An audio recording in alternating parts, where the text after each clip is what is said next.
সেহরিতে কি খাবার ছিল সেটাই তোমাদের সাথে শেয়ার করব। তো এখানে ছিল গরম ভাত, আর গরম ভাতের সাথে লেবু চিপে এভাবে ডালের বড়া দিয়ে খেতে আমার যা লাগে না সেটা অসাধারণ। তো প্রথমে ডালের বড়াটা নিয়ে সুন্দরভাবে মেখে খেয়ে নিলাম। তো এভাবে আস্তে আস্তে অল্প অল্প করে নিয়ে পুরো ভাতটাকে ডালের বড়া দিয়ে খেয়ে নিচ্ছি। তো ডালের বড়া দিয়ে খাওয়া শেষ করে এখানে ছিল সিমের বীজ ভাজি, আর এই বীজটা দিয়ে খেতে যা লাগছিল না সেটা অসাধারণ। মাঝে মাঝে একটু লেবুর বাইট পাচ্ছি, ও সেই স্বাদ লাগছিল। এরপরে ছিল বাইম মাছের চচ্চড়ি, এটা ঝাল ঝাল করে করা হয়েছিল, তো সেজন্য মুখে দিতেই একদম যা লাগছিল না অসাধারণ। সেহরিতে একবারে এরকম বাইম মাছের চচ্চড়ি দিয়ে অনায়াসে 1 প্লেট ভাত খেয়ে নেওয়া যাবে।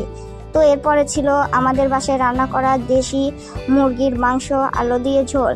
তো এই মাংসর ঝোলটা দিয়ে আমি লাস্টের এই শেষ পাতের এই ভাতটুকু অনায়াসে আলু দিয়ে মেখে খেয়ে নিচ্ছি। তো কেমন হয়েছে আজকের আমাদের সেহরির খাওয়া দাওয়া সেটা অবশ্যই সবাই জানাবেন। সবাইকে আল্লাহ হাফেজ, আসসালামু আলাইকুম।